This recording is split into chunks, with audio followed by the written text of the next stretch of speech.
Courageous, brave, determined. Joyful, inspirational, comical. Sean was my middle child. He is my middle child. And he was one of those kids, he was adorable. He had little freckles and he was full of energy, a little hyper.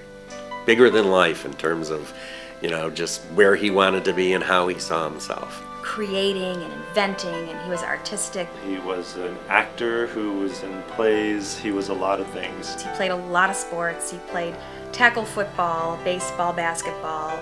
Sean was fierce, and he was larger than life. We had a great time and we did things together as a family. He was in tremendous pain. And the next morning, we had an MRI done. They did a workup, a bunch of other tests, and we got our exact diagnosis.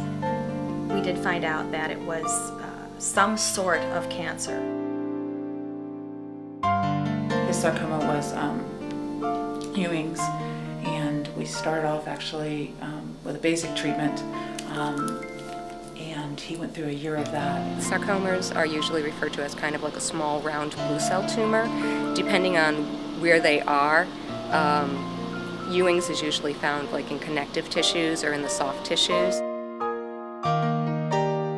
Because he was diagnosed when he was like an early teen, and then he relapsed later on, just about college age. So we saw him grow up and mature into a fine young man. But he had so much courage in life and such a great outlook on the struggle, and really did a lot to encourage people to fight cancer and do their best to keep a positive attitude. We used to joke around a lot. Everybody who knew him felt Sean was the one who could beat the cancer. He was very, very well loved by everybody here. He was smiling, happy, and friendly guy, but you could see underneath it there was a real fighting spirit, a determination to work hard and be his best. He really was a fighter, and he had a lot of determination. He just never quit. Sean passed away November 17th, 2006. I actually started the Seany Foundation while Sean was with us. Sean wanted to do something to help other kids with cancer. He talked to a lot of different people online who had Ewing sarcoma and other cancers. They often got into conversations about, you know, what's being done and not enough is being done. There hasn't been anything really new for the sarcomas in at least 20 years. That's where we came up with the idea of the Seany Foundation, which he actually named. The mission of the Seany Foundation is really advance research in pediatric cancers, hopefully sarcomas and hopefully Ewing sarcoma, help sick kids, as well as to get Seany's name out there. They are wonderful people and they are doing wonderful things in memory of their son. I think that this is how we can make progress. It's really individual foundations and individual agencies and that really care for making progress in the disease. I think the Seany Foundation has been incredible. In a reasonably short amount of time, they've been very successful. And that comes back to that same drive and determination that I saw in Sean. They're an amazing group, the whole foundation. It's just really inspiring. We have raised $400,000, so we have definitely gotten the word out there. We have gotten that $400,000 has all been nickel and dimes, hundreds and 500s and 50s. You know, there's nothing as hard for a teenager as feeling absolutely crappy and having to be in a room with 13 TVs blaring Dora, or children screaming, or babies crying. But you can't just sort of send one patient into another patient's room and say, talk to each other. If you put them in an activity room where there's things to do, where they can act like normal teenagers, in the process of talking about music and movies and various other things, they might also start to talk about what they're going through and realize they're not alone. There's other people going through this. They can form support for each other.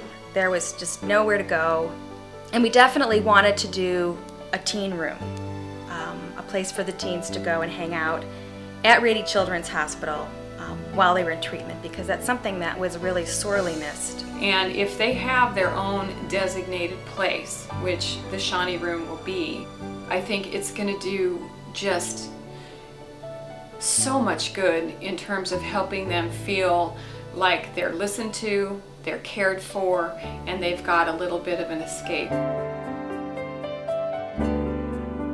The pool was built originally in the 50s for polio.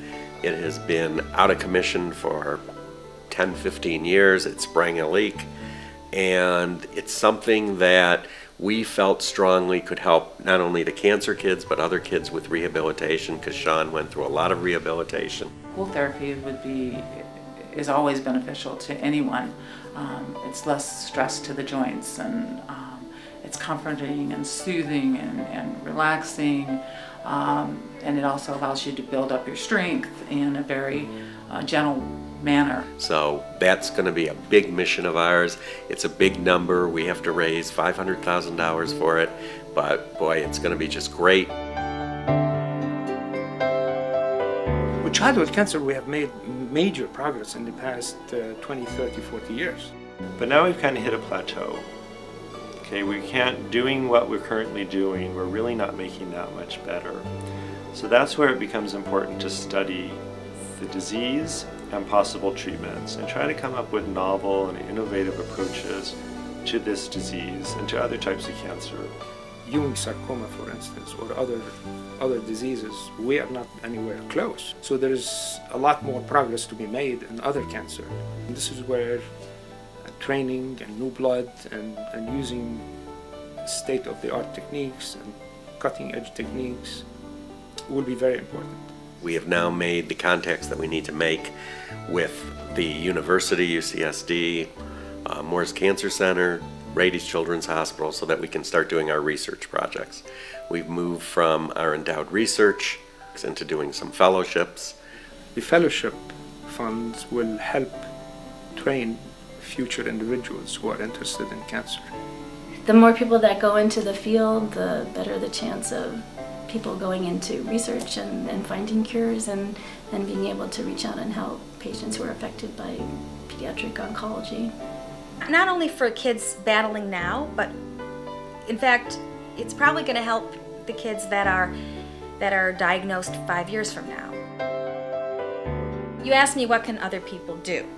Helping when they can, donating when they can. If enough people gave small amounts of money, we'd have a lot of money, and we could do a lot of things and do a lot of research. Getting attention to those diseases that are rare is very difficult, but it's very, very important. I think what the Seany Foundation is doing is absolutely spectacular. You know, there's nothing like advocate. This is where we can really make progress, if there's an advocate. And it's happening, of course, with other diseases. When you have advocates, you make progress. You never know, something might be discovered next month or the month after that, and just keep the patients going, keeping them living and comfortable and enjoying life, because you never know when the cure is going to be found. Seeing just what we're doing and the good that we're doing, it's a way of really raising awareness and raising money and having a good time. I think the Seany Foundation is a great legacy for Sean.